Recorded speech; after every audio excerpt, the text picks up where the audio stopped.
Hello everyone, my name is Anuradha Mishra और स्वागत है आपका हमारे टारगेट गुरुकुल के ई लर्निंग प्लेटफॉर्म पे।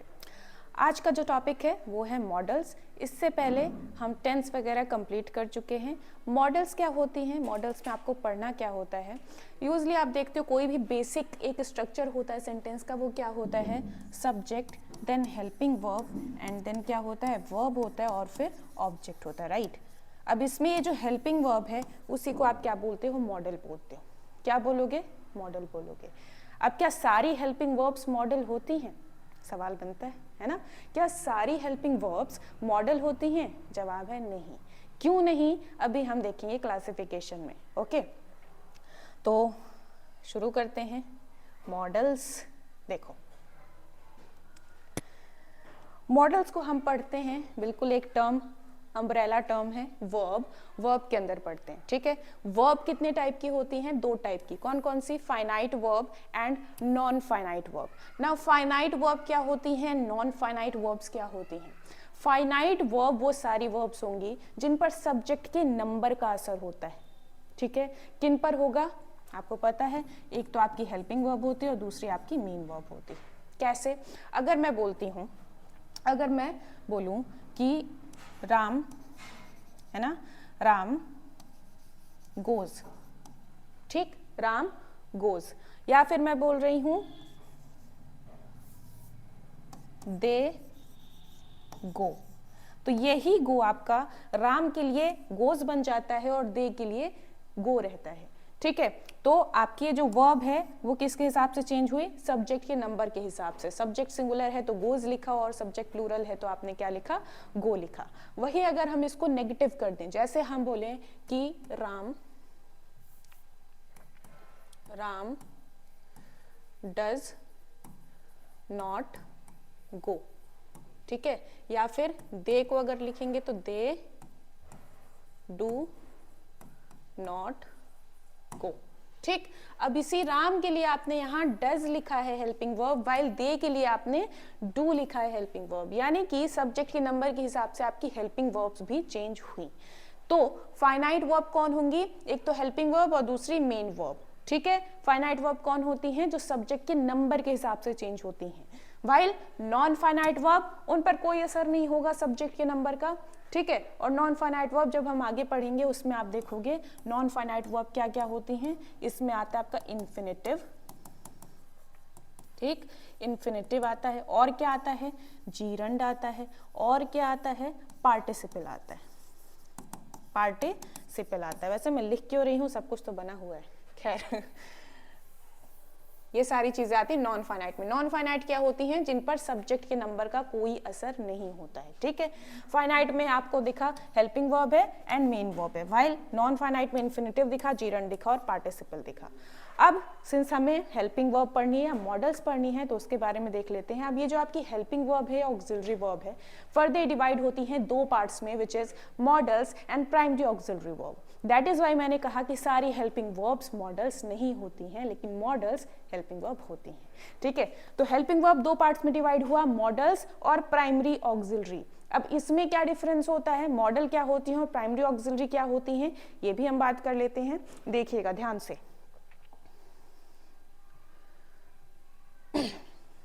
जो प्राइमरी ऑक्सिलरी वर्ब्स होती हैं वो क्या करती हैं, हेल्पिंग वर्ब की तरह तो काम करेंगी ही करेंगी, साथ में ये मेन वर्ब का काम भी करती हैं, ठीक है। जबकि मॉडल्स जो हैं वो सिर्फ और सिर्फ हेल्पिंग वर्ब का काम करती हैं। कैसे, जैसे आपने अभी ऊपर पढ़ा था क्या, राम डज नॉट गो, आपने क्या देखा कि राम डज नॉट गो, है ना। ये डज क्या है, आपका हेल्पिंग वर्ब है यहाँ। वाइल आपको पता है कि डू आपकी एक मेन वर्ब भी होती है, डू मतलब कोई काम करना, तो डू का ही तो आपका प्रेजेंट फॉर्म होता है डज, सिंगुलर के लिए, है ना, डू डज डिड। तो ये हेल्पिंग वर्ब भी है, मेन वर्ब भी है। ऐसे आप देखते हो टेंस में आपने देखा हुआ है क्या, हैज, हैव और हैड देखा है, हेल्पिंग वर्ब का भी काम करते हैं, और हैज एक मेन वर्ब भी होती है। इसका मतलब क्या होता है, कोई चीज लेना या खाना या फिर पोजेशन, ओके। तो प्राइमरी ऑक्सिलरी क्या होंगी, ऐसी वर्ब्स होती हैं जो मेन वर्ब का भी काम करेंगे और हेल्पिंग वर्ब का भी काम करेंगी, वाइल मॉडल्स जो हैं वो कभी भी मेन वर्ब का काम करते हुए आपको नहीं दिखेंगी। कैसे, कैसे? जैसे आपने देखा था फ्यूचर इंडेफिनिट में शैल और विल, ठीक है, मैं बोलती हूँ I shall go, I shall go, shall is the helping verb here. क्या शैल को हम वर्ब के तौर पे यूज कर सकते हैं? जवाब है नहीं कर सकते, ठीक है। तो शैल का क्या होता है, कभी भी सॉरी हेल्पिंग वर्ब शायद मैंने बोला मेन वर्ब होना चाहिए, ओके ठीक है। शैल को हम कभी भी मेन वर्ब की तरह यूज नहीं करते हैं, हमेशा कैसे यूज करेंगे? हेल्पिंग वर्ब की तरह यूज करेंगे, ठीक है। That was basic difference between models and primary auxiliary verbs. आगे बढ़ते हैं। सबसे पहले मॉडल्स में आपको पढ़ना है बी फैमिली। एक्चुअली ये भी जो बी फैमिली है वो भी मॉडल्स नहीं है, प्राइमरी ऑक्सिलरी है, ओके। बी फैमिली होते क्या है? बी फैमिली, बी, अब देखो जितने भी आपके हेल्पिंग वर्ब्स है ना उनकी भी अपनी अलग फैमिली है। हैव फैमिली में आपको हैज, हैव, हैड दिख जाते हैं, बी फैमिली में कौन दिखेगा? Be family. अब देखो बी आपकी क्या है? हेल्पिंग वर्ब भी है और मेन वर्ब भी है ना, हेल्पिंग वर्ब भी है और मेन वर्ब भी है। बी जब मेन वर्ब पर काम करेगी तो उसका मतलब क्या होगा? होना, ठीक है। मैं क्या बोलती हूँ? डोंट बी सैड, दुखी मत हो, होना के लिए हमने बी लगाया, ठीक है। अब बी की ही अलग अलग फॉर्म्स होती हैं। क्या होती है? प्रेजेंट में बोल रहे हो तो क्या बोलोगे? इज, एम, आर बोलोगे। पास्ट में बोल रहे हो तो क्या बोलोगे? वॉज या वर बोलोगे। अदरवाइज आप बी लगा सकते हो, आप बीन लगा सकते हो, आप बीइंग लगा सकते हो as an ING form, right. अब अगर हेल्पिंग वर्ब का काम करेंगे तो वो आपने ऑलरेडी टेंस में देखा हुआ है। आपने देखा था प्रेजेंट कॉन्टिन्यूअस में क्या था? इज, एम, आर था, राइट। पास्ट कॉन्टिन्यूअस में आपने क्या देखा? वॉज, वर देखा, है ना। फ्यूचर कॉन्टिन्यूअस में आपने क्या देखा? विल के आगे बी लगा था और शैल के आगे भी बी लगा था। सारे परफेक्ट कॉन्टिन्यूअस में आपने क्या देखा? सबके आगे बीन लगा था, राइट, बीन लगा था, तो सब हेल्पिंग वर्ब का काम कर रहे थे। तो जो बी फैमिली होती है आपकी वो हेल्पिंग वर्ब का भी काम करती है और मेन वर्ब का भी काम करती है। देख लेते हैं जल्दी से लिखा क्या है, देखो फैमिली मेंबर्स कौन कौन है? Is, am, are, was, were, be, been और बीइंग, ठीक है। ये किसकी तरह काम करेंगे? वर्ब की तरह भी काम करेंगे एंड हेल्पिंग वर्ब की भी काम ये करती हैं। That is why they are primary auxiliary verbs, okay. जब ये हेल्पिंग वर्ब का काम करेंगी तो आपने देखा हुआ है टेंस में किस तरह से करती हैं, कॉन्टिन्यूअस और परफेक्ट कॉन्टिन्यूअस के अंदर। लेकिन जब ये वर्ब का काम करेंगी तब क्या होगा? कोई एक्टिव वर्क नहीं दिखेगा। सीधी सी बात है, जब कोई एक्टिव वर्क नहीं है सेंटेंस में तभी तो बी को खुद वर्ब का काम करना पड़ेगा, है ना। अब ऐसे कौन से सेंटेंसेस होते हैं जहां पे ये बी फैमिली मेन वर्ब का काम करती है? जैसे मैं बोलूं मैं एक टीचर हूं, आई एम अ टीचर, ठीक है। मैं कोई काम नहीं कर रही हूं, the subject is not performing any action, okay. सिर्फ होने की बात है कि मैं एक टीचर हूं, तुम एक स्टूडेंट हो, वो एक डॉक्टर है, कौवा काला होता है, चीनी मीठी होती है, ओके, इस टाइप से। सो आई एम अ स्टूडेंट, सीधे बोला आई एम अ स्टूडेंट, कोई एक्शन नहीं है, सिर्फ हमने क्या बोला है कि मैं एक स्टूडेंट हूं, होने की बात है, तो यहाँ हमने एम लगाया। वो ही वॉज अ डॉक्टर, वो डॉक्टर था। वॉज किसके लिए आया है? होने के लिए। वॉज यहाँ हेल्पिंग वर्ब है? नहीं, मेन वर्ब है, okay. Suresh should be rich, Suresh को रिच होना चाहिए। अब यहाँ पे शुड आपकी हेल्पिंग वर्ब है और बी है होने के लिए आपकी मेन वर्ब, ठीक है। Sohan can be disciplined, Sohan disciplined हो सकता है, ठीक है। कैन हो गया आपका क्या? हेल्पिंग वर्ब और बी हो गया क्या? होने के लिए आपका main verb. Next, the crow is black, कौवा काला होता है, सिर्फ होने की बात है, इज क्या है आपका? मेन वर्ब है, ठीक। शी इज स्मार्ट, वो स्मार्ट है, सिर्फ होने की बात है और हमने क्या किया? इज क्या यहाँ पे काम कर रहा है? मेन वर्ब का, ओके। तो बी फैमिली क्या है? हेल्पिंग वर्ब का भी काम करेगी और मेन वर्ब का भी काम करेगी। आगे बढ़ते हैं, देखो अब इससे कंक्लूजन आपको निकालना है। क्या कंक्लूजन निकलेगा? प्रेजेंट इंडेफिनिट में आपने देखा था जब एक्टिव वर्क होता था तो क्या करते थे हम? जब एक्टिव वर्क होता था तो हम हेल्पिंग वर्ब लगाते थे, या फिर अगर अफर्मेटिव का केस है तो हम हेल्पिंग वर्ब नहीं लगाते थे, राइट। क्या करते थे? या तो हम हेल्पिंग वर्ब लगाते थे या नहीं लगाते थे। अगर लगाते थे तो डू या डज, और नहीं लगाते थे तो उसके साथ हम वर्ब की फर्स्ट फॉर्म लगाते थे या वर्ब की फर्स्ट फॉर्म में एस या ईएस लगाते थे। ये लगाते थे सब्जेक्ट के सिंगुलर होने के केस में, राइट। और फर्स्ट फॉर्म लगाते थे कब? सब्जेक्ट के प्लूरल होने के केस में, राइट। और जबकि सिर्फ होना की मीनिंग हो अगर प्रेजेंट इंडेफिनिट में, अगर मेन एक्शन है तब तो हम वर्ब की फर्स्ट फॉर्म या फर्स्ट फॉर्म के साथ एस या एस लगाते हैं, ठीक। लेकिन सिर्फ होना का मीनिंग आएगा तब क्या लगाएंगे, इज एम आर लगाते हैं, ठीक है। जैसे Ram is a doctor, Ram is a doctor, ठीक है। तो सिर्फ इज एम आर के केस में हम होना के केस में हम क्या लगाएंगे, इज एम आर लगाएंगे एज अ मेन वर्ब, ठीक। सेम वैसे अगर हम बात करें पास्ट इंडेफिनिट की, पास्ट इंडेफिनिट में आपने क्या देखा था, पास्ट इंडेफिनिट में ये होता था कि अगर कोई एक्टिव वर्क है तो हम वर्ब की सेकंड फॉर्म उसके साथ लगाते थे, या फिर हेल्पिंग वर्ब लगा रहे हैं तो डिड प्लस V1 लगाते थे, राइट। लेकिन अगर कोई एक्टिव वर्क आपको नहीं दिख रहा है, सिर्फ होने की बात है, तब आप वहां क्या लगाओगे, वॉज या वर। जैसे मैं बोलूं I was a teacher, I was a what, teacher, ठीक। मैं एक टीचर थी, सिर्फ होने की बात है, यहाँ पे वॉज क्या है आपका मेन वर्ब है, कोई बिल्कुल भी ये हेल्पिंग वर्ब का काम नहीं करेगा, ठीक। तो कुल मिला के आप क्या समझे, आपने यहां से क्या कंक्लूजन निकाला, हाँ, कंक्लूजन ये निकाला कि देखो अगर ये हेल्पिंग वर्ब का काम कर रही है, ठीक है, अगर ये हेल्पिंग वर्ब का काम कर रही है तो क्या होगा, हेल्पिंग वर्ब का काम कर रही है तो आईएनजी फॉर्म आएगी, क्यों, क्योंकि कॉन्टिन्यूअस और परफेक्ट कॉन्टिन्यूअस में ही हेल्पिंग वर्ब का काम करती है ना। अब मान लीजिए हेल्पिंग वर्ब का काम नहीं कर रही है तो खुद ही ये मेन वर्ब का काम करेगी, तो यहाँ पे देखिए या तो इसके साथ आईएनजी फॉर्म आएगी, ठीक है, या फिर ये विदाउट वर्ब आती है, ठीक है, विदाउट वर्ब आएगी तो ये खुद ही मेन वर्ब का काम करेगी। तीसरी कंडीशन क्या है, वॉइस नाम का एक चैप्टर होता है, वो भी आपको मिल जाएगा। तो वॉइस में क्या होता है, कोई भी हेल्पिंग वर्ब हो सबके साथ हम वर्ब की थर्ड फॉर्म लगाते हैं, ठीक है, सबके साथ हम क्या लगाते हैं, थर्ड फॉर्म लगाते हैं, ठीक है। अगर कॉन्टिन्यूअस में होगा तो आईएनजी, वॉइस में होगा तो थर्ड फॉर्म, और कोई वर्ब नहीं है तो ये खुद ही मेन वर्ब का काम करती है। इससे आपको पता क्या चला, क्या पता चला कि इनके साथ वर्ब की कौन सी फॉर्म आती है, अगर हम बी फैमिली को लगाएं तो इनके साथ वर्ब की कौन सी फॉर्म आती है, या तो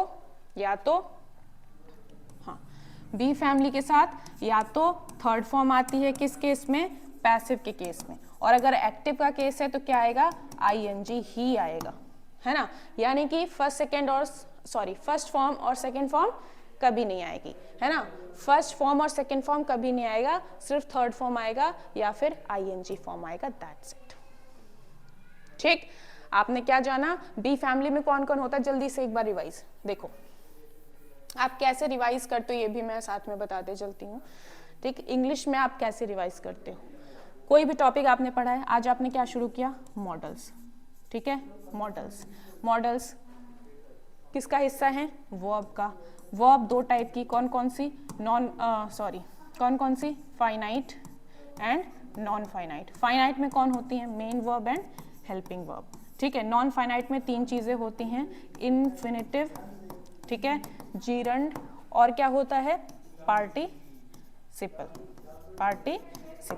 ठीक है। अब मेन वर्ब और हेल्पिंग वर्ब हो गया, मेन वर्ब का अभी छोड़ दो, हमें बात करनी है मॉडल्स की, तो हेल्पिंग वर्ब को देखते हैं। हेल्पिंग वर्ब फर्दर डिवाइड होती हैं दो पार्ट्स में, कौन कौन सी, एक तो हो गई मॉडल्स और दूसरी क्या हो गई, primary auxiliary. Primary auxiliary helping verb का भी काम करती हैं, मेन वर्ब का भी काम करती हैं, वाइल मॉडल्स सिर्फ हेल्पिंग वर्ब का काम करती हैं। यहाँ तक पढ़ा था। फिर हमने बात की किसकी, बी फैमिली की। बी फैमिली में कौन कौन आता है, प्रेजेंट की बात करोगे तो इज एम आर आ जाएंगे, है ना, पास्ट की बात करोगे तो वॉज वर आ जाएंगे, ठीक है, और क्या आते हैं, बी आता है, बीन आता है, आईएनजी भी आती है, बीइंग भी आती है, ठीक है। अब जब ये हेल्पिंग वर्ब का काम करेंगे तब आपको पता है कॉन्टिन्यूअस होगा, आईएनजी होगा, पैसिव होगा तो वर्ब की थर्ड फॉर्म होगी, और जब ये मेन वर्ब का काम करेंगे तो ये खुद ही मेन वर्ब का काम करेंगे और कोई दूसरी वर्ब आपको दिखेगी नहीं, ठीक है। तो बी फैमिली का यही एक कंक्लूजन है कि बी फैमिली के साथ आप या तो V3 यूज करते हो या फिर VING यूज करते हो और कुछ यूज नहीं करोगे, दैट्स इट, ओके। तो कभी कभी कुछ लोग गलत भी बोलते हैं, आई एम कम कुछ नहीं होता है, ठीक है, आई एम कम कुछ नहीं होता है, एम के साथ आप कभी फर्स्ट फॉर्म लगा ही नहीं सकते, ठीक। यू वर टीच, वर के साथ सीधे फर्स्ट फॉर्म नहीं लग सकता, तो क्या हो जाएगा, या तो आप आई एम कमिंग कर दीजिए, ठीक है, या फिर यू वर टीचिंग कर दीजिए या फिर वर और एम को यहां से हटा दीजिए, ठीक है, कुछ भी चेंज करिए लेकिन ये तो नहीं होगा। अब आगे बढ़ते हैं, कुछ और मॉडल्स की हम बात करेंगे। सबसे पहले हम बात करते हैं ना प्लस चाहिए की। ठीक है। जो आप डेली लाइफ में जो सेंटेंसेस यूज करते हो हम उन्हीं की बात करेंगे, है ना। जैसे आप किसी अपने ही फ्रेंड को बोलते हैं यार तुमको अब पढ़ाई करनी चाहिए, तुमको सो जाना चाहिए, तुमको खाना खा लेना चाहिए, तुम्हें अब जाना चाहिए, ठीक है, ये सारी चीजें आप बोलते हो। तो ना प्लस चाहिए से आपका सेंटेंस होता है। अब ना प्लस चाहिए वाले सेंटेंस आप कैसे लिख सकते हो, कई आपके सिचुएशंस होती हैं, ठीक है। ना प्लस चाहिए वाले सेंटेंस आप कैसे लिख सकते हो, अगर जनरली आप यूज कर रहे हो हर चीज में ना प्लस चाहिए, जैसे आपको खाना खा लेना चाहिए, आपको सो जाना चाहिए, आपको पढ़ाई करनी चाहिए, जनरल यूज आप कर रहे हो तो वहां आप लगाते हो शुड। जैसे आप बोलोगे यू शुड स्लीप नाउ, ठीक है, you should have your meal now, you should study, ठीक है, यू शुड वर्क हार्ड। तो अगर आप जनरली किसी को ज्ञान दे रहे हो कि आपको ये करना चाहिए तो उसके लिए आप क्या लगाते हो, शुड लगाते हो, ठीक। अगर आप किसी को शिष्टाचार सिखा रहे हो तो आप क्या बोलते हो, ought to बोलते हो। जैसे आप बोलो you ought to obey your parents, आपको अपने पेरेंट्स की आज्ञा का पालन करना चाहिए, उनकी बात माननी चाहिए। आप क्या कर रहे हो, शिष्टाचार सिखा रहे हो। You ought to follow the traffic rules, rules को फॉलो करने के लिए कह रहे हो, ठीक है। You ought to go to temple, आपको मंदिर जाना चाहिए, शिष्टाचार वाली बात है, ठीक है।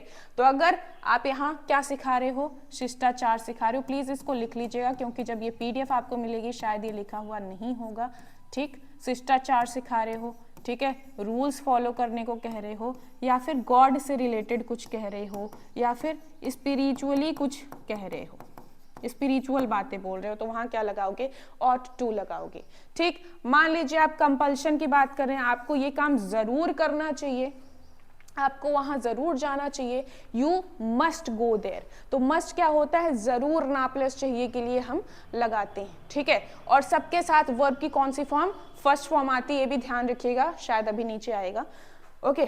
फिर अगली चीज क्या कहती है कि शुड का एक यूज और है, जो शुड है उसका एक यूज और है, कैसे, कंडीशन के तौर पे हम यूज कर सकते हैं।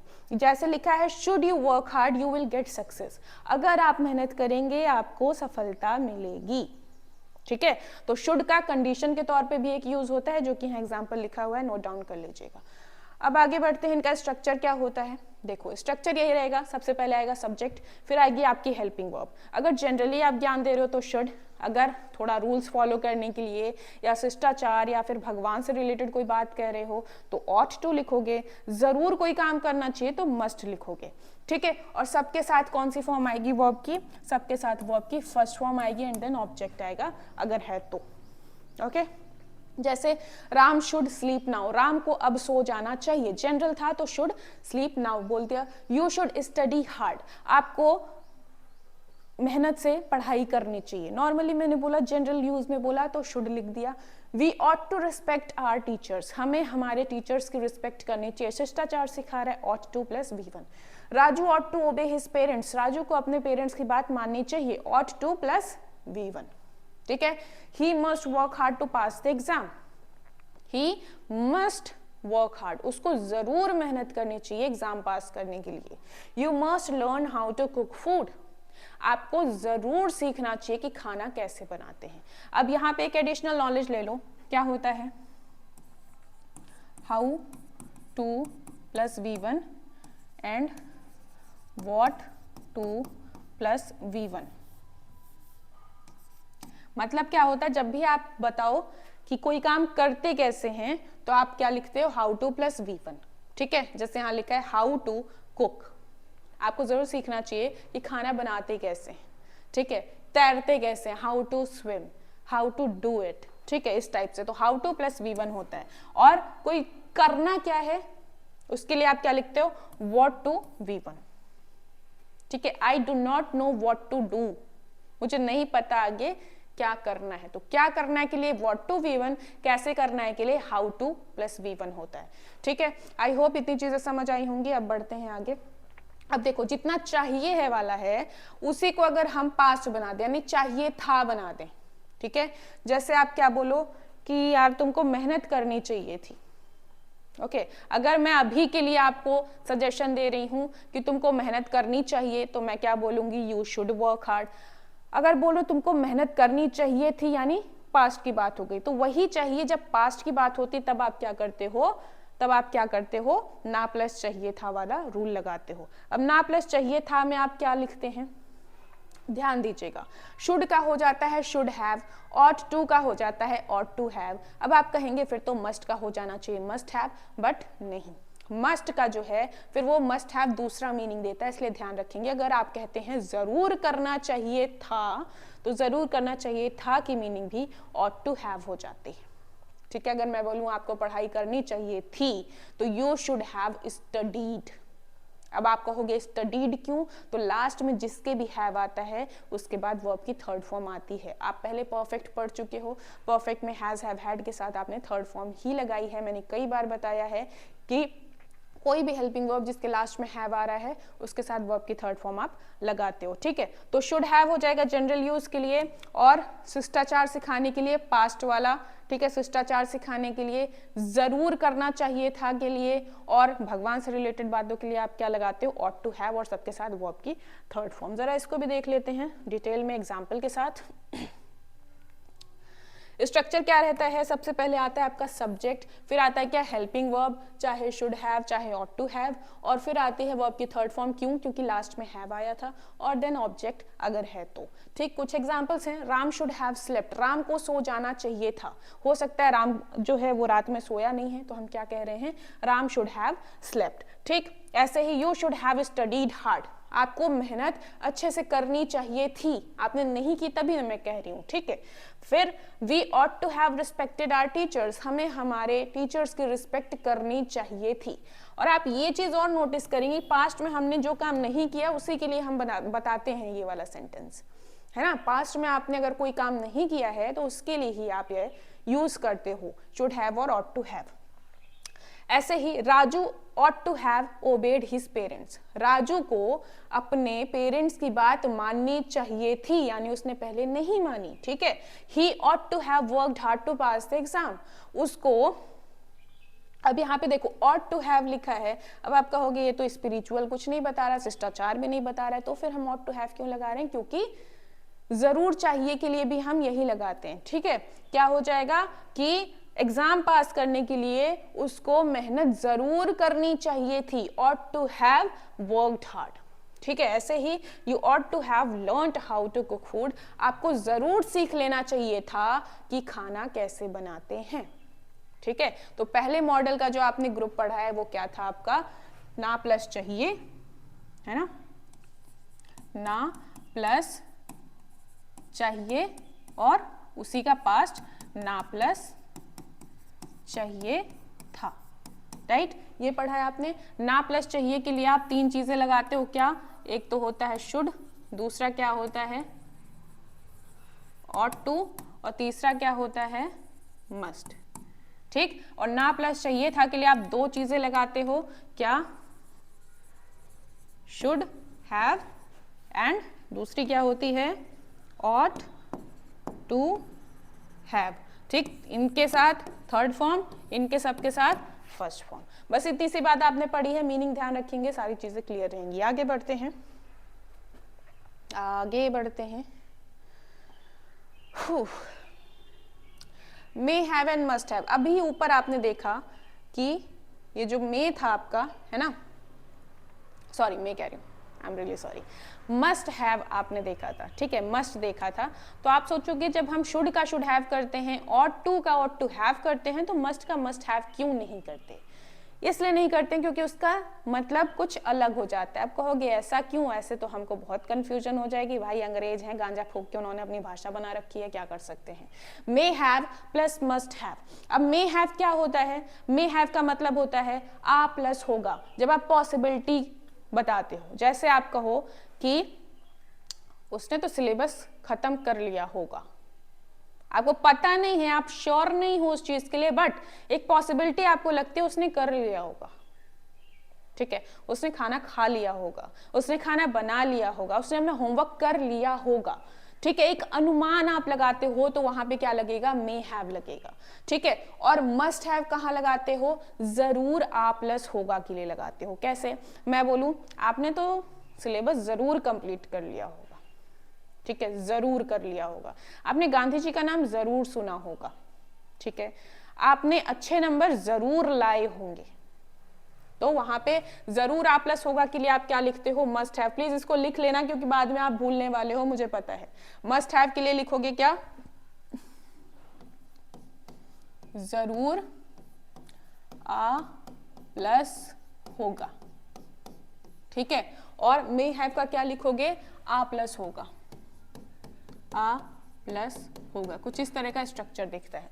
अब आपको दिख रहा है ये दोनों ही हेल्पिंग वर्ब्स में लास्ट में हैव आया है। हैव आने का मतलब क्या है, इनके साथ वर्ब की कौन सी फॉर्म आनी चाहिए, थर्ड फॉर्म आनी चाहिए। ओके, अब देखिएगा, she may have prepared food, उसने खाना बना लिया होगा। आपको श्योरिटी नहीं है बट हाँ एक पॉसिबिलिटी है, उसने खाना बना लिया होगा, ठीक है। तो शी मे हैव वर्ब की थर्ड फॉर्म, फिर क्या बना लिया होगा, खाना, food is the object here. Okay, the principal may have reached the school, principal school पहुंच चुके होंगे, टाइम हो रहा है शायद, हाँ इस टाइम तक पहुंच चुके होंगे, पॉसिबिलिटी आपने बताया।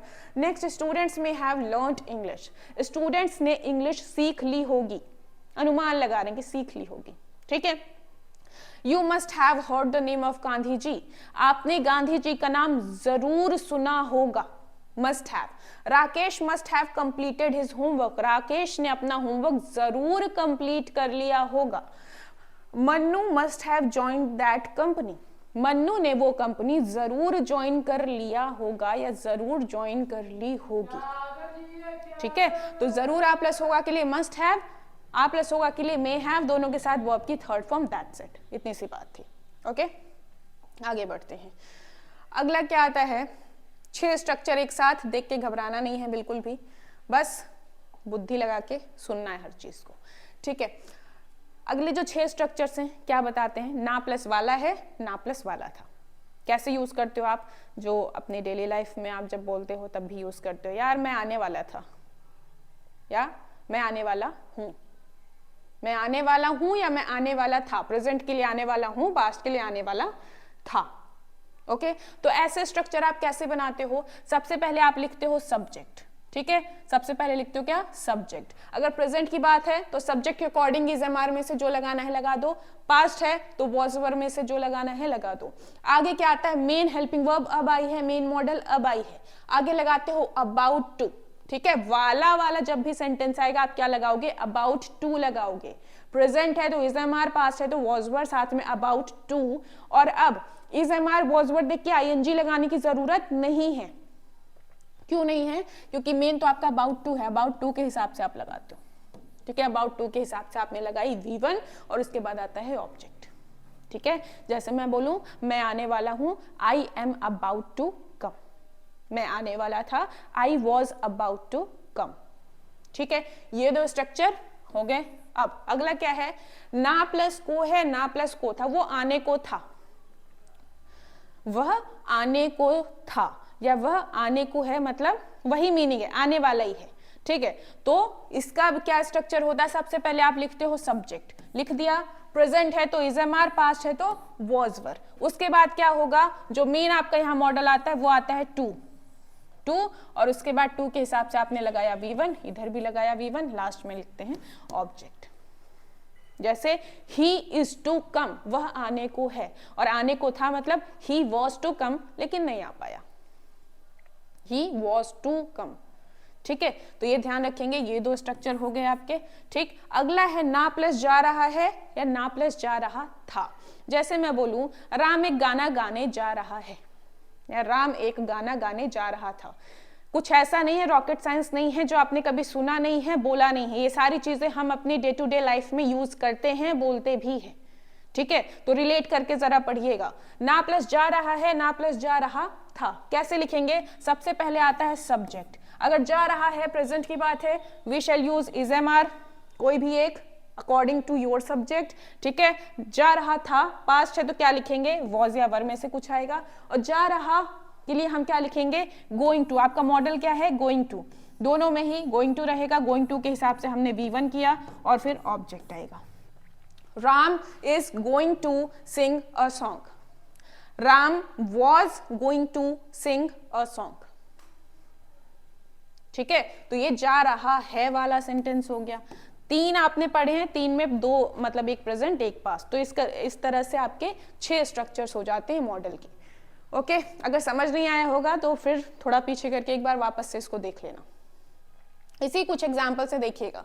Where is Radha about to go, Radha कहाँ जाने को है, अपने मन से कहाँ जाने वाली है, कहाँ जा रही है मत बोलना, पहले ऑब्जर्व करो लिखा क्या है, वेयर क्या है, क्वेश्चन पूछ रहा है, ठीक है। यहां आया आपका पहला हेल्पिंग वर्ब, ठीक, फिर आया क्या, मेन सब्जेक्ट, ठीक है। यहाँ पे हेल्पिंग वर्ब का दूसरा part about to, about to मतलब वाला है, वाला था, इज है यानी वाला है, और गो आया आपका वर्ब, यानी कि राधा कहाँ जाने वाली है। Next, what are these children to do, ये बच्चे क्या करने को हैं, क्या करने वाले हैं नहीं। बेसिक अगर क्लियर रखना है तो एक एक शब्द की मीनिंग आपको क्लियर होनी चाहिए। व्हाट मतलब क्या, आर हेल्पिंग वर्ब का पहला हिस्सा, आर क्या बताता है कि बात आपकी प्रेजेंट में है, दूसरी बात सब्जेक्ट आपके प्लूरल है। सब्जेक्ट कौन है, दीज चिल्ड्रन, ये बच्चे, ठीक है। और आगे हेल्पिंग वर्ब का दूसरा हिस्सा क्या है, टू। आपने क्या क्या पढ़ा है, पहली बात आपने पढ़ी थी अबाउट टू, वाला है के लिए, ठीक है। दूसरा क्या पढ़ा था, टू। तीसरा क्या पढ़ा था, गोइंग टू, ठीक। यही तीन स्ट्रक्चर थे, तीन प्रेजेंट और तीन पास्ट, तो टोटल आपके 6 स्ट्रक्चर हो गए थे। ओके ऐसे is Savita to buy a table, क्या सविता एक मेज खरीदने को है। He was going to deliver a speech, वो एक स्पीच देने जा रहा था। I was about to meet you, मैं आपसे मिलने वाला था, अबाउट टू वाला, ठीक है, और वाज है यानी था। राज इज गोइंग टू मार्केट, अब यहां बताओ क्या होगा, राज इज गोइंग टू मार्केट, क्या ये भी मॉडल है, राज इज गोइंग टू मार्केट। आप चलो एक बार इसको खोल के देखते हैं। राज है सब्जेक्ट, इज हो गया, अगर आप कहे तो हेल्पिंग हो गया, पहला हिस्सा है तो इज हो गया। गोइंग टू, अब आगे V1 कहाँ है, V1 है क्या, नहीं दिखा, that means Raj is going to market आपका क्या है, यहाँ पे मॉडल वाला केस नहीं है, यहाँ ये क्या है, हेल्पिंग वर्ब आपकी इज होगी, और ये केस है आपका प्रेजेंट इंडेफिनिट का, किसका, प्रेजेंट इंडेफिनिट का, सॉरी इंडेफिनिट कह रही हूँ, I am really sorry, continuous, ठीक है, प्रेजेंट कॉन्टिन्यूअस का ये केस है। ओके सो आई होप ये 6 स्ट्रक्चर्स और उनके एग्जाम्पल आपको क्लियर हुए होंगे, और ये डिफरेंस समझ आया होगा कि कहाँ पे प्रेजेंट कॉन्टिन्यूअस है और कहाँ पे वो मॉडल की तरह यूज हो रहा है, ठीक है। चलिए अगली बात हम करते हैं मे और माइट की। मे और माइट कहाँ पे यूज होता है, ये मे और माइट, मे और माइट कहाँ यूज होता है। देखो आप स्कूल में होंगे, ठीक है, अगर आप जाते हो बाहर, क्लास से बाहर, ma'am may I go to toilet, ma'am क्या बोलती हैं, यस यू मे, है ना। तो मे का यूज कहाँ होता है, सबसे पहले देखो सीकिंग परमिशन, परमिशन लेने के लिए, दूसरा परमिशन देने के लिए, मे आई कम इन, यस यू मे कम इन, ठीक है, तो ये 2 हो गए, ठीक। अगला क्या दिख रहा है, एक्सप्रेसिंग पॉसिबिलिटी, संभावना बतानी है तो भी आप मे का यूज कर सकते हो। अगर आप बोलो इट मे रेन टुडे, आज बारिश हो सकती है, आप बाहर गए, आपने देखे काले काले बादल हैं, तो संभावना है कि बारिश हो सकती है, तो हो सकती है के लिए आपने क्या लगाया, इट मे रेन टुडे, ठीक है, मे आ गया। चौथा यूज क्या है, विश के लिए, जैसे आप बोलते हो may you live long, may God bless you, हम लोग क्या बोलते हैं, बहुत ही ज्यादा अंग्रेज बनने के चक्कर में क्या बोलते हैं, God bless you, God bless you नहीं होता है, मे गॉड ब्लेस यू होता है, ठीक है। तो वहां वो जो मे है एज कौन से सेंटेंसेस होते हैं, ये ऑप्टेटिव सेंटेंस, तो वहां पे भी यूज होते हैं, ठीक है। किसी के लिए आप विश कर रहे हो तो मे यू लिव लॉन्ग, ठीक, किसी को कर्ज कर रहे हो तो भी बोल सकते हो मे यू डाई, मर जाओ, ओके तो मे क्या होता है, विश के लिए भी आ जाएगा, कर्ज के लिए भी आ जाएगा, ठीक। और वही बोले माइट क्या होता है, तो मे का पास्ट कर दो भाई, माइट हो जाएगा, सीधी बात, ठीक है। मे का पास्ट क्या होता है, माइट हो जाता है। ये 4 थे, कहाँ पे यूज होता है मे और माइट का। अब देखो अगला आता है कैन और कुड, ठीक। अब जैसे आपने देखा मे में क्या है, कुछ ये हो सकता है, ठीक है। अब ये सकना वाली मीनिंग आपका कैन और कुड भी देता है, लेकिन फिर डिफरेंस कहां पे आएगा, देखो जो कैन है वो एबिलिटी दिखाता है हमेशा। जैसे मैं बोलूं I can buy a car, मतलब मेरी एबिलिटी है कि मैं कार खरीद सकता हूं। और अगर मैं बोलूं आई मे बाई अ कार, मतलब संभावना है कि मैं कार खरीद सकता हूं। डिफरेंस समझना, बहुत ही बेसिक सा डिफरेंस है, मीनिंग सेम वही आती है, सकना वाली, ठीक है। लेकिन फिर कहाँ पे आएगा कि कैन में एबिलिटी दिखाई जाएगी और मे में आपकी पॉसिबिलिटी आती है, ठीक है। अब वही कैन का पास्ट क्या होता है, कुड होता है। कैन का पास्ट जैसे करोगे कुड हो जाएगा। ओके अब कुड में आपने क्या देखा, पहली बात कैन का पास्ट है, और दूसरी बात क्या होती है कि जब पोलाइट रिक्वेस्ट होगी तब भी आप कुड का यूज कर सकते हो। अगर मैं बोलूं could you please do it for me, तो वहां पे वही कुड जो है पोलाइट रिक्वेस्ट के लिए आता है, ठीक है। अच्छा लिखा भी है, could you please bring me a glass of water, ठीक है। मैंने रिक्वेस्ट की, एक बहुत ही पोलाइट रिक्वेस्ट की कि क्या आप मेरे लिए एक ग्लास पानी ला सकते हैं, तो यहाँ पे कुड क्या हो गया, पोलाइट रिक्वेस्ट के लिए आया, ठीक है। अभी आपने क्या पढ़ा है, पहले पढ़ा था क्या, मे और उसका पास्ट व्हाट, माइट, ठीक है। मे किसके लिए आता है, पॉसिबिलिटी के लिए, परमिशन लेने के लिए, परमिशन देने के लिए, और चौथी बात विश या कर्ज के लिए। अगला आपने क्या पढ़ा है, कैन, कैन और उसका पास्ट कुड। कैन किसके लिए आएगा, आपकी एबिलिटी बताने के लिए आएगा, और कुड उसी का पास्ट होगा। और पास्ट के अलावा एक काम और है कुड का, किसका, पोलाइट रिक्वेस्ट का, ओके। अब वही कुड में अगर हम कुड हैव लगा ले तो कुड हैव, कुड हैव उसका मतलब क्या होता है, हो सकता था, ठीक है। क्या, हो सकता था। अब हो सकता था की मीनिंग क्या है, कोई काम है जो हो सकता था बट हुआ नहीं। मैं बोलूं कि तुमको गाली पड़ सकती थी, क्या करते हो तुमको गाली पड़ सकती थी, इसका मतलब पड़ी नहीं है, पड़ सकती थी, पड़ी नहीं है। कैसे चल रहे हो तुम, गिर सकते थे, मतलब गिरे नहीं हो, मैंने संभाल लिया पहले, ठीक है। तो ध्यान रखें, कुड हैव मतलब क्या होता है, कोई काम हो सकता था लेकिन हुआ नहीं, बट डिड नॉट। और इसके लास्ट में हैव दिख रहा है आपको, दैट मीन्स इसके साथ क्या आएगी, वर्ब की थर्ड फॉर्म आएगी, थर्ड फॉर्म आ गई। Example, Raju could have beaten you, Raju तुमको पीट सकता था लेकिन पीटा नहीं, ये साइलेंट है ना। Police could have arrested you, police आपको अरेस्ट कर सकती थी। ये बात मैं कब बोलूंगी, जब पुलिस ने आपको अरेस्ट नहीं किया है, राइट। हो सकता था लेकिन हुआ नहीं वो काम। उसके बाद we could have lost your money, हम तुम्हारा पैसा गंवा सकते थे लेकिन बच गया भाई पैसा, ठीक है। वही एक प्यारा सा मैसेज है कि भाई पढ़ लो वरना बाद में तुमको क्या बोलना पड़ेगा, I could have passed the exam, ठीक है। I could have passed the exam, मैं एग्जाम पास कर सकता था। ये बात आप कब बोलोगे, जब आप पास नहीं कर पाए हो, ओके। ये था आपका कुड हैव। हमने क्या क्या पढ़ा है, मेक पढ़ लिया, माइट पढ़ लिया, उसके बाद कैन पढ़ा, कुड पढ़ा, कुड हैव पढ़ा। उसके पहले हमने 6 स्ट्रक्चर्स पढ़े हैं, ना प्लस वाला है, ना प्लस को है, और ना प्लस जा रहा है, 3 प्रेजेंट और 3 पास्ट, ठीक है।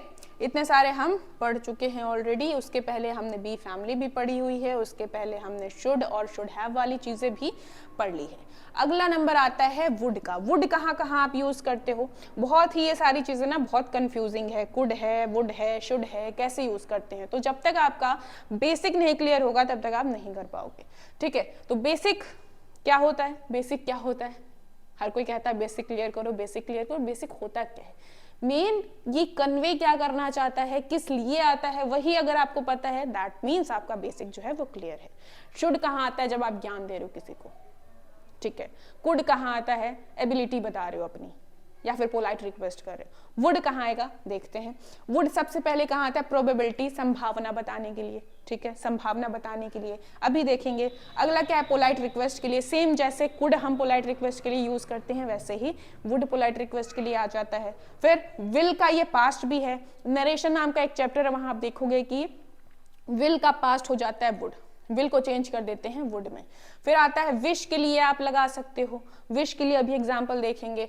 फिर क्या आता है, पास्ट के रूटीन के लिए, हमने पास्ट इंडेफिनिट में पढ़ा भी हुआ है। मैं अगर बोलूं कि राधा नाचा करती थी, पास्ट की उसकी हैबिट है, पास्ट का उसका रूटीन है, तो हम क्या लिखेंगे, राधा, ठीक है, वुड डांस, डांस्ड मत कर देना, डांस। वुड के साथ क्या आता है, V1 आता है, ठीक है। Now here are some examples. When I was a kid I would go to school by बस।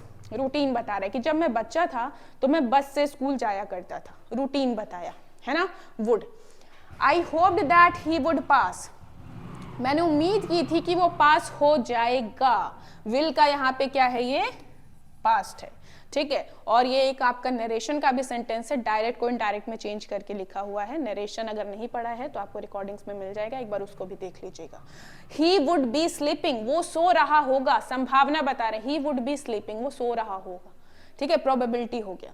Next, would you help me, क्या आप मेरी मदद करेंगे, पोलाइट रिक्वेस्ट, ठीक है, वुड यू हेल्प मी, क्या आप मेरी मदद करेंगे।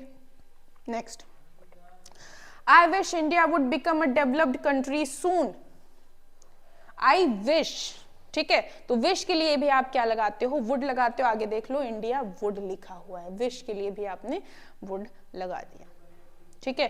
तो ये वुड के होते हैं कहाँ कहाँ, प्रोबेबिलिटी के लिए लगाएंगे, विश के लिए लगाएंगे, विल के पास्ट के लिए लगाएंगे, ठीक है, पास्ट का कोई रूटीन है, हैबिट है, उसके लिए भी लगाएंगे, ठीक। ये सब हो गया। आगे बढ़ते हैं, मजबूरियों की बात कर लेते हैं। मजबूरियां, जैसे आप बोलो कि यार मुझे पढ़ना पड़ता है, ठीक है, मुझे खाना बनाना पड़ता है, मुझे जाना पड़ता है, मैं इतना गरीब था कि मुझे अपनी घड़ी बेचनी पड़ी, मुझे जाना पड़ेगा, मजबूरी है, आप जाना नहीं चाहते बट मुझे जाना पड़ेगा, ठीक है। तो ये क्या है, जब भी पढ़ेगा, पढ़ सकता है, पढ़ा, पढ़ता है, ठीक है, या फिर इसी को आप बोलो या मुझे पढ़ना होता है या मुझे पढ़ना है, आप पढ़ना नहीं चाहते हो बट आपकी मजबूरी है कि मुझे पढ़ना है, मेरे एग्जाम में मुझे पढ़ना है, ठीक है। तो जब भी मजबूरी आती है तब आप क्या करते हो, अगर प्रेजेंट की मजबूरी है, अब ये स्ट्रक्चर कुछ भी आपको दिख सकता है, ना प्लस है, पढ़ना है, पढ़ना होता है, पढ़ना पड़ता है, इन तीनों में से कुछ भी दिख सकता है। आप क्या लगाओगे, सब्जेक्ट आएगा, फिर जैसा भी आपका सब्जेक्ट है, सिंगुलर और प्लूरल, क्या लगाओगे, फिर हैज टू लगाओगे या हैव टू लगाओगे, और बाद में आएगी वर्ब की फर्स्ट फॉर्म। आप कहोगे भाई हैज हैव के साथ तो हम थर्ड फॉर्म लगाते हैं, फिर यहाँ हम फर्स्ट फॉर्म क्यों लगा रहे हैं, क्योंकि हैज हैव अकेला नहीं है, साथ में टू आया है, ठीक है। अभी मॉडल की बात हम कर रहे हैं तो यहाँ पे टू है, तो टू के हिसाब से हम V1 लगाते हैं, राइट। उसके बाद ऑब्जेक्ट आता है, सेम ऐसे ही ना प्लस था, मुझे पढ़ना था, मुझे पढ़ना होता था, मुझे पढ़ना पड़ता था, तो इसके लिए subject plus had to, past में हैज हैव का क्या होता है, हैड होता है, हैड कर दिया V1 एंड देन ऑब्जेक्ट। मुझे पढ़ना पड़ेगा तो शैल हैव टू और विल हैव टू, ठीक है। मुझे पढ़ना पड़ सकता है तो I can have to, I may have to, ठीक है, I can have to, I may have to, इसी का पास्ट करेंगे तो माइट और कुड हो जाएगा, ठीक। ये सारी चीजें हैं, प्लीज इनको ध्यान रखेंगे, ठीक है। और सबके साथ वो आपकी फर्स्ट फॉर्म आ रही है, ये भी आप ध्यान रखिएगा। कुछ एग्जाम्पल्स आपको दिख जाएंगे, रुकिए अभी चलते हैं। I have to study English, मुझे इंग्लिश पढ़नी पड़ती है, I have to study English, क्योंकि परीक्षा में पूछेगा, okay. I had to study English, मुझे अंग्रेजी पढ़नी पड़ी, पास्ट, ठीक है। I shall have to study English, मुझे अंग्रेजी पढ़नी पड़ेगी। I may have to study English, मुझे अंग्रेजी पढ़नी पड़ सकती है, क्योंकि परीक्षा में पूछता है तो पढ़नी पड़ सकती है, मजबूरी, ठीक है। ये कुछ एग्जाम्पल्स हैं। नेक्स्ट आगे चलते हैं, नीड एंड नीड नॉट की बात करेंगे। अब देखो, दो आपकी वर्ब होती हैं बहुत इंपॉर्टेंट, जो मॉडल में आप पढ़ते हो, क्या, एक होती है नीड एंड दूसरी होती है डेयर, ठीक है। नीड आपका मेन वर्ब का काम भी करता है जरूरत होने के केस में, ठीक है, और डेयर भी मेन वर्ब का काम करता है, डेयर मतलब हिम्मत करना, ठीक है। तो ये जो दोनों हैं मेन वर्ब का भी काम करेंगे और हेल्पिंग वर्ब का भी काम करेंगे। तो आप पहचानोगे कैसे मेन वर्ब है कि हेल्पिंग वर्ब है, ठीक है। तो इसके भी कुछ नियम हैं, ध्यान रखिएगा। अब देखो, जो नीड और डेयर है, ठीक, अफर्मेटिव सेंटेंस में कभी भी हेल्पिंग वर्ब का काम ये नहीं करते हैं, अफर्मेटिव सेंटेंस में कभी भी ये हेल्पिंग वर्ब का काम नहीं करते। तो कहाँ करते हैं, या तो नेगेटिव में या फिर इंटरोगेटिव में, ठीक है, या तो नेगेटिव में या तो इंटरोगेटिव में। कभी भी अफर्मेटिव में नीड और डेयर हेल्पिंग वर्ब का काम नहीं करेंगे, सिर्फ वर्ब का काम करेंगे, ओके। और इनका कोई पास्ट टेंस भी नहीं होता है। कैसे नहीं होता है, मतलब हेल्पिंग वर्ब की तरह यूज किया है और वहां पे नीडेड आपने लिख रखा है तो गड़बड़ हो जाएगी, है ना। क्या होगा, कोई पास्ट टेंस नहीं होता, मतलब नीड का नीड ही रहता है, कभी भी नीडेड या नीडिंग आप नहीं करते हो। जैसे need I write to him, क्या मुझे उसे लिखने की जरूरत है? He need not go there, he need not go there. ठीक है, ही स्ट्रक्चर क्या होता है? सब्जेक्ट, ठीक, हेल्पिंग वर्ब, नॉट, वर्ब, बाकी चीजें, है ना। ऐसे need I write to him में क्या है? हेल्पिंग वर्ब पहले है, फिर सब्जेक्ट है, फिर वर्ब है, फिर बाकी चीजें हैं। Rohit need not call her now, Rohit को अब उसे कॉल करने की जरूरत नहीं है। ठीक है, तो हमने क्या लिखा?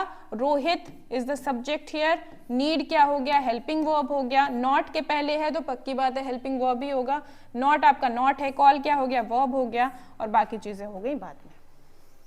अरे भाई ये तो कुछ और बन गया, गणित का बन गया। ठीक है, कभी आपको पेपर में लिख के दे दे he need not to go there, समझ जाना गलत है। क्यों गलत है?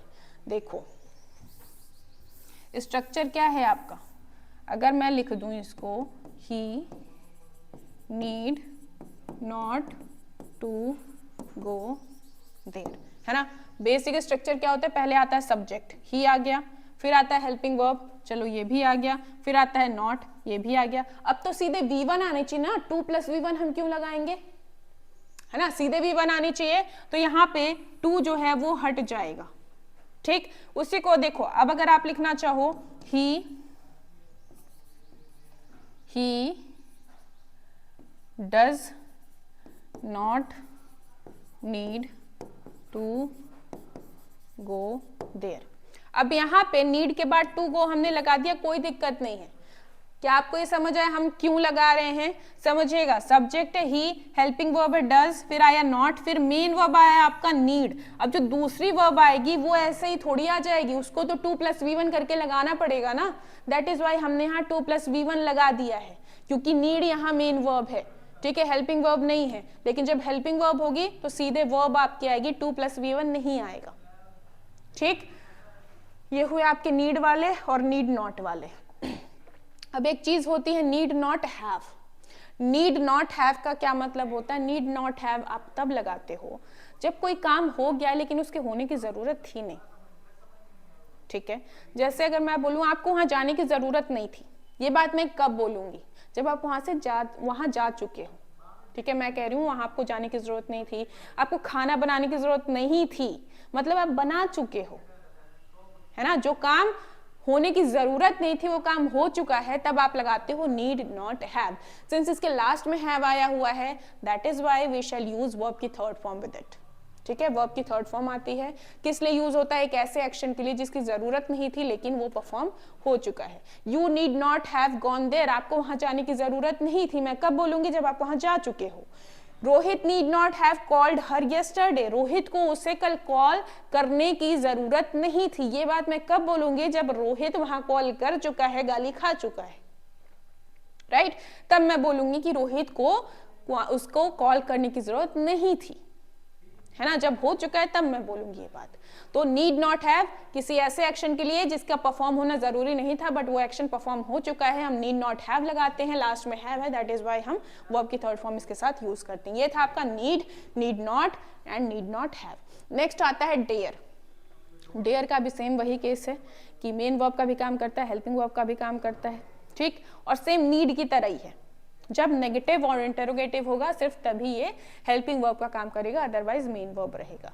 अब यहाँ पे आप जरा पहचानिएगा, I dare not go outside now, I dare not go outside now, क्या दिख रहा है? I is the subject here, right, I is the subject here, dare is helping verb, not verb, बाकी चीजें। He dare not abuse his rivals, क्या हो जाएगा? Subject, helping verb, not verb, बाकी चीजें। ठीक है, dare you go outside now, क्या बाहर जाने की हिम्मत है तुम में? तो क्या हो जाएगा? Dare helping verb, you subject, go verb, बाकी चीजें। ठीक है, डेयर ही से सो, क्या उसे ऐसा कहने की हिम्मत है? ठीक है, तो डेयर हेल्पिंग वर्ब है, फिर सब्जेक्ट, फिर वर्ब, फिर बाकी चीजें। He dare not go outside then, वही ऊपर वाली नाउ का ही बस हमने देन कर दिया। ठीक है, अगला डेयर्ड ही से सो, क्या ये सही है? डेयर्ड ही से सो, जब हेल्पिंग वर्ब का काम करेंगे तो इनका कोई पास्ट नहीं होता है, अभी हमने बात की थी। जब भी हेल्पिंग वर्ब का काम करेंगी तो ना तो आप नीडेड कभी लिखोगे ना ही आप डेयर्ड कभी लिखोगे, डेयर्ड भी कभी नहीं होगा, तो यहाँ से आप क्या करोगे, डेयर्ड हटा देंगे और क्या लिखेंगे, डेयर। ओके, इसको नोट कर लीजिएगा, पता नहीं पीडीएफ में ये लिखा हुआ मिलेगा कि नहीं मिलेगा, प्लीज इसको नोट कर लीजिएगा, ठीक है। छठा वाला जो है वो आपका इनकरेक्ट सेंटेंस है। ओके, तो आज के लिए इतना रहेगा। आई होप चीजें समझ आई हैं। अगर नहीं समझ आई है कोई भी चीज तो उसको आप नोट डाउन करके रख लीजिएगा, जब भी हमारा डिस्कशन सेशन होगा या फिर डिस्कशन मतलब जो भी आपके डाउट्स हैं वो शेयर करने का ऑप्शन आता है, तो आप उसको नोट कर लीजिएगा, डाउट्स अपने डाल दीजिएगा। मैं ट्राई करूंगी कि नेक्स्ट सेशन में सारे डाउट्स आपके लूँ और उन्हें सॉल्व करूँ। ओके, तो आज के लिए इतना रहेगा। मैं चलती हूँ, tata bye bye, take care, जय हिंद।